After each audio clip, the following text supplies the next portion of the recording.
Welcome to the Honest Dog Breeder Podcast with me, your host, Julie Swan, where each week we dive in to discuss all things dog breeding so you can build a breeding business you love, producing dogs that fulfill their owners' dreams. I believe you can have an honest dog breeding program that also pays the bills. So throw those pods in your ears while you're cleaning kennels. I'd love to join you. Everything is going well. You picked some awesome breeding dogs, you got them on a food you like, they're healthy. Your family is excited too. They aren't sure what to expect, but your family has helped you get a dog room put together. In no time, you'll have puppies. This is the exciting part, the puppies. But what about marketing them and finding them homes? Oh wait, how do you do that? Many breeders do all the things with their breeding dogs and taking care of the puppies, but they don't have a plan for marketing them. I'm going to give you my thoughts on marketing, where to start, and where to go from there. My plan for marketing is designed to build you a long, stable influx of customers eager to buy your puppies.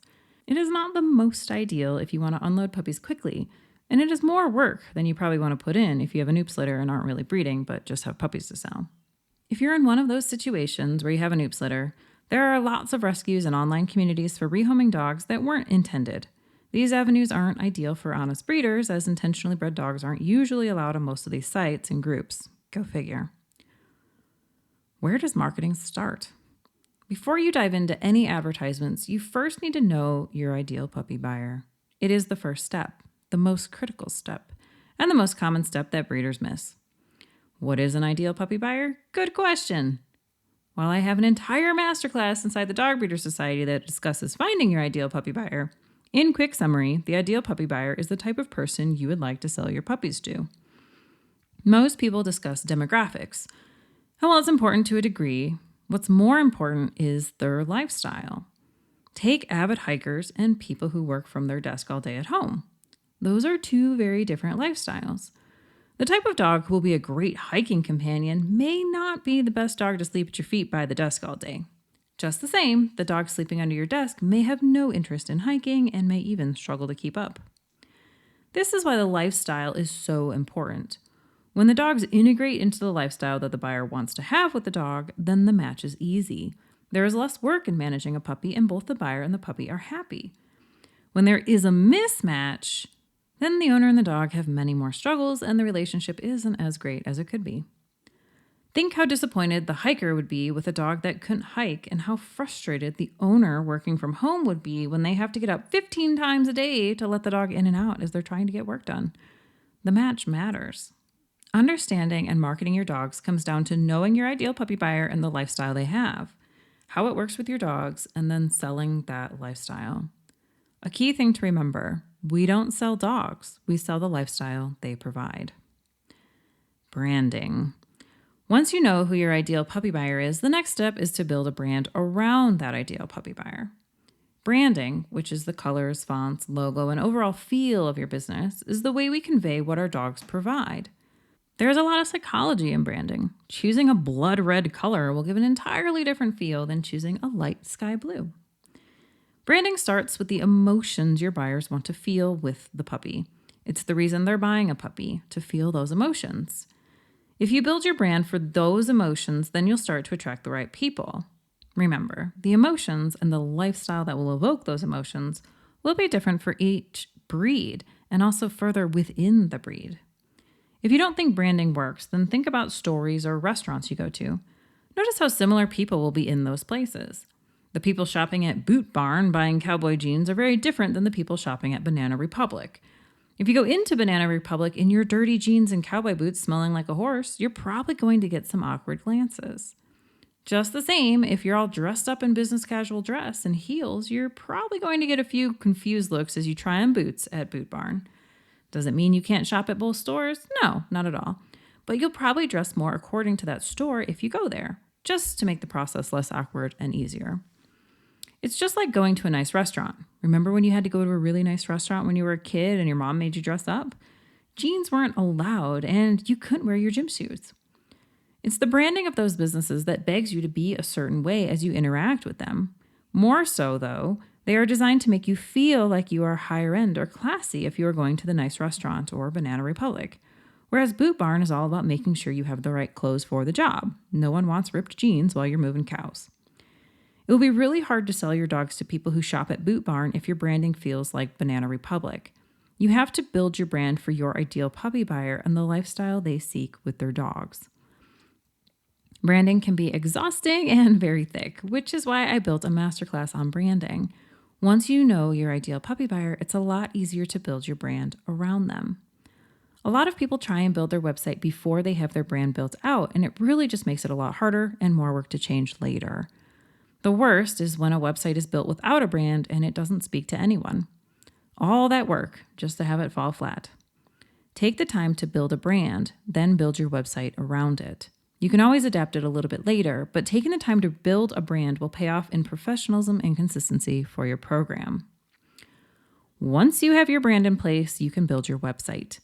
Building websites is fun. Some of you are probably rolling your eyes at me. It's okay. I won't take it personally. Websites are your virtual kennel. Gone are the days where people will visit your kennel before purchasing. Rather, today they visit your virtual kennel, your website, to determine if you're the right breeder for them. While there is maintenance for a website, just like your actual facilities, there is no poop. So that's always a positive in my book. When you build your website, I want you to have this idea of it being your virtual kennel. Think about it as though it's a hired spokesman for your facility, almost like someone you have at your home ready to do a walkthrough with your buyers when they arrive. Your website needs to provide a prospective buyer all the information to determine if your dogs are a good match for them. This means they should be able to see pictures of your dogs, both your breeding dogs and available puppies. They should also be able to get an idea of what you breed for, the goals of your breeding program compared with other breeders within the breed.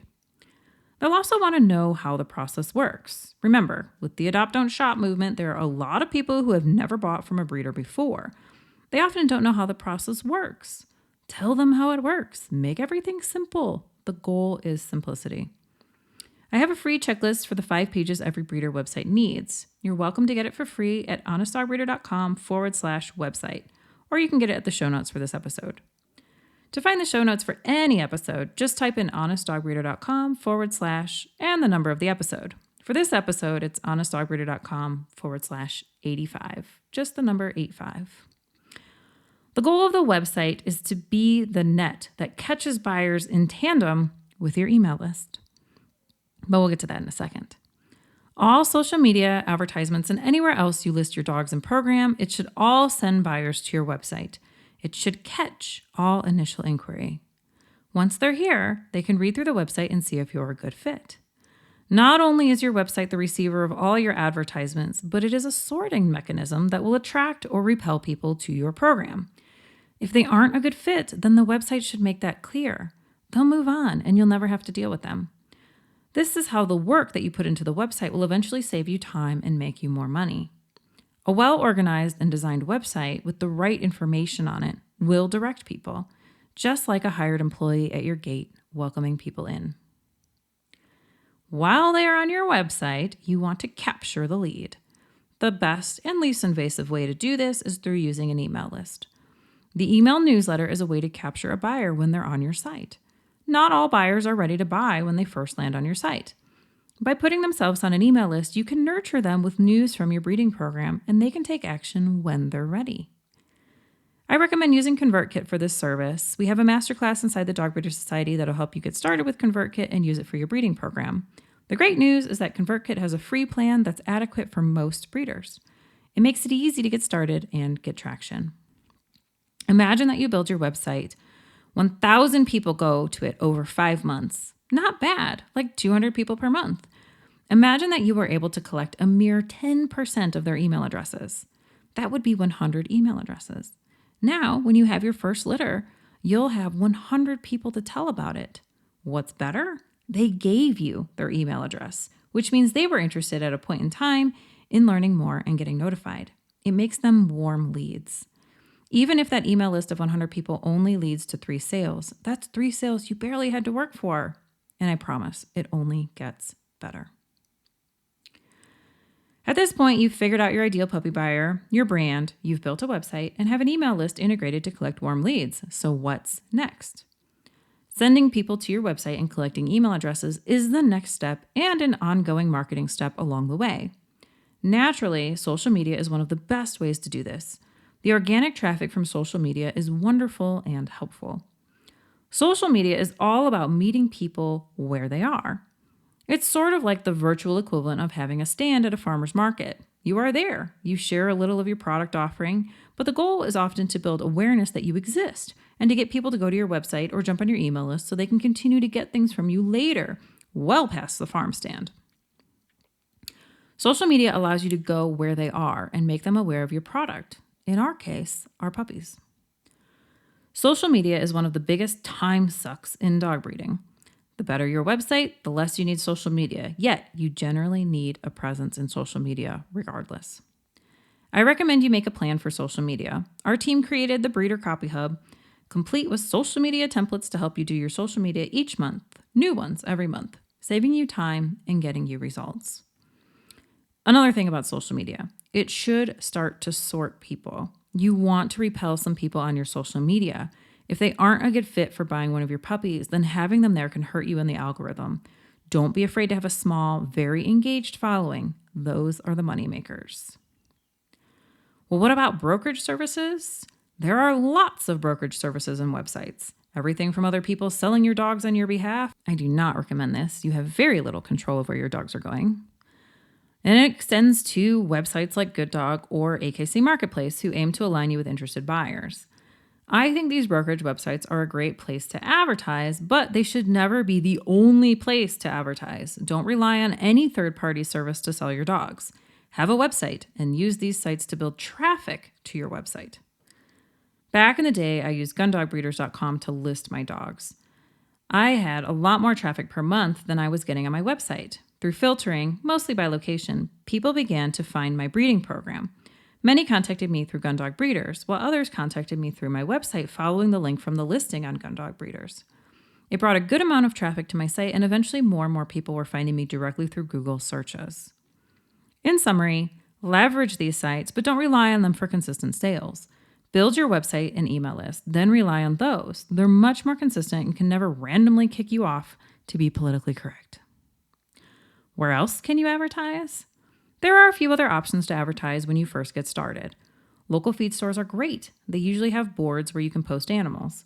These boards also often exist at coffee shops and other local favorites. You want to make some form of poster or similar, give a little summary of what they are, size, etc. That way people know what they're contacting you about. The most ideal thing is to use a QR code to send them to your website. There are lots of free QR code generators out there. You can always make one yourself and add the graphic to it. There are also Facebook groups and similar where people have dogs and puppies. These are great places for research. When listing, make sure you follow the group rules so you don't get kicked out or flagged. They can be really sticky, but also a great opportunity to meet good buyers. Well, there you go. The way to market your dogs. Start with your ideal puppy buyer, build your brand, build your website, integrate an email list, then use social media and advertisements to send people to your website where you collect email addresses. It feels complicated, but it's not too bad in practice.